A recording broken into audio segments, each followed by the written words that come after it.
Gene expression in the endomembrane system. DNA serves as our blueprint for hereditary information.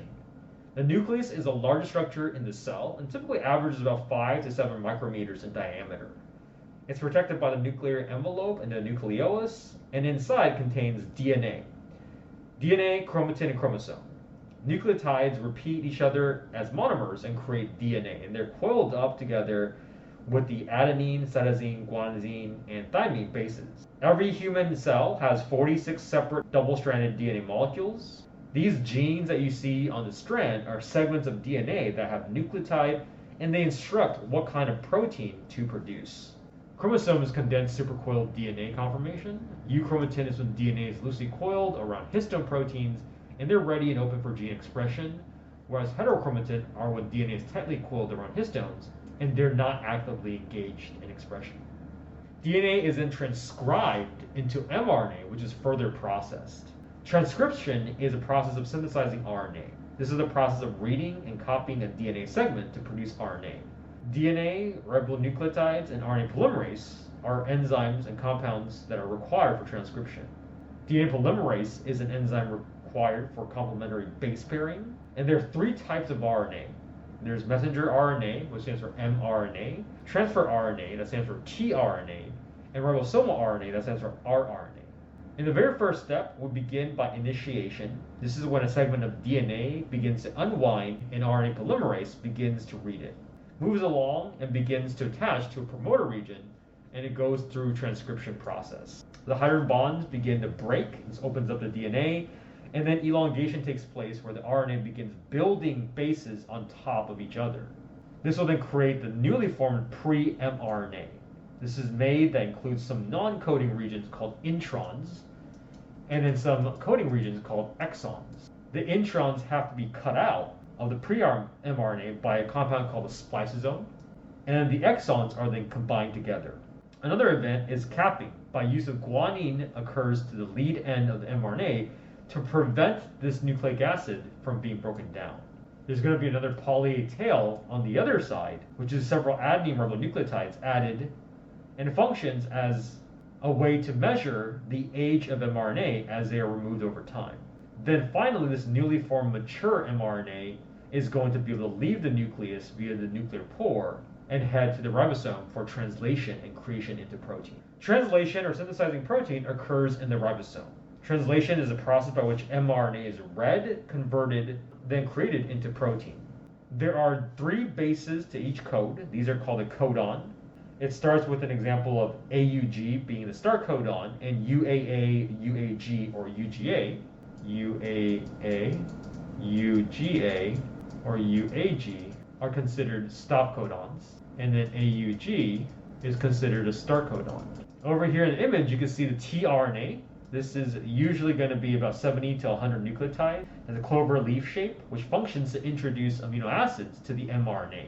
Each tRNA carries a specific amino acid based on the genetic code. But then we have the ribosome, which has a large subunit and a small subunit, and it has grooves called the EPA site. The first step in translation is called initiation. This involves the ribosomal unit moving across the mRNA, and then the tRNA begin by attaching the first amino acid called methionine. The second step is called translation, and this is also known as elongation, as it delivers subsequent amino acids. Then the movement continues down as the mRNA moves into each of these different sites, and the amino acid begins to keep growing.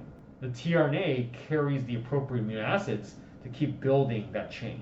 The final step is called termination, and this is where the last code has entered the first binding site, and then different kinds of signals such as release factors are going to cause the dissociation of the ribosomes. Amino acid sequence and protein conformation. The structuring of a protein is described at hierarchical level, having 4 possible structures: the primary, secondary, tertiary, and quaternary. The primary structure is none other than the linear sequence of amino acid residues. The next 3 structural levels are responsible for the 3-dimensional shape of a protein, known as a conformation. The more complex the structural organizations are of a protein, the more it depends on certain kinds of intramolecular attractions inside the amino acid.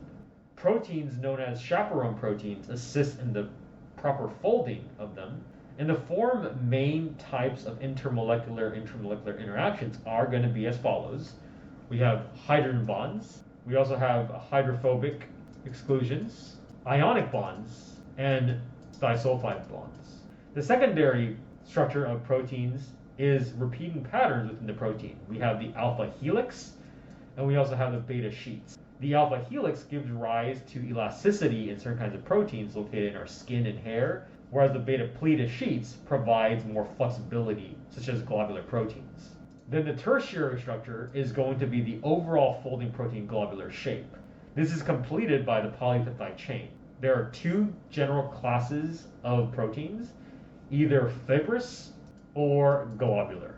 And then the quaternary structure of the protein is only present in those proteins when there are two or more polypeptide chains together, for example, hemoglobin inside our blood cells. And the normal function of that protein will depend on a specific prosthetic group, which is a non-protein structure covalently bounded to that protein. For example, the hemoglobin is an example of a prosthetic group. So in red blood cells, there is a protein called hemoglobin, and when a normal, healthy red blood cell is in the bloodstream, you can see it has a nice shape, and it can allow the binding of oxygen and CO2, and it flows freely inside our blood vessels. However, when the red blood cells are sickle-shaped, you can see the shape is distorted, and as a result, it can cause clumping and then clotting inside the blood vessel. This is because of a misshapen structure inside the protein. So the steps of protein processing and trafficking are as follows. The growing polypeptide chain is pushed from the ribosome to the ER lumen. Chaperone proteins will guide the movement of those proteins along for division and movement, and this happens in endoplasmic reticulum. If required, there can be some modification that can occur. The first kind of modification is called glycosylation. This is a reaction in which carbohydrates, glycans, are bound to a hydroxyl group or attached to some receptor on the membrane. The folded protein is then packaged further and transported in a vesicle that buds off the ER membrane, endoplasmic reticular membrane, and diffuses into the Golgi apparatus. This is the shipping center for the cell. It transports the vesicles and the Golgi membrane and fuse together, and the folded protein is then dispensed into the Golgi apparatus, ready to go. If required, there could be even further processing, such as the O-link glycosylation that occurs inside the Golgi.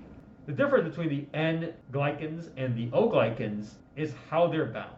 N-glycans are typically bound by enzymes, whereas O-glycans are typically bound by chemical reactions, and they bind to different amino acid residues. For example, N-linked oligosaccharides will typically bind to asparagine, whereas O-linked glycosylations will typically bind to serine or threonine. Then the proteins are packaged into new vesicles, and they bud off from the Golgi, and the secretory vesicles will then release them out via exocytosis. This is bulk transport into the cell body. Exocytosis is a type of bulk transport and is regulated by two types of receptors, one called the V snare and another one called the T snares. The V snare and T snares serve as a docking receptor that allows the vesicle to bind onto the cell membrane for release. So before a compound in our cell gets released, you can see that a lot of it is bound in a vesicle. Then these two proteins called the T snare and the V snare, shown here in blue and red, will bind onto the vesicle and allow the fusion of the membrane to release the compounds outside of the cell. Calcium plays a very important role, the calcium ion, to help regulate the movement of these vesicles and the docking and fusion of the release of content.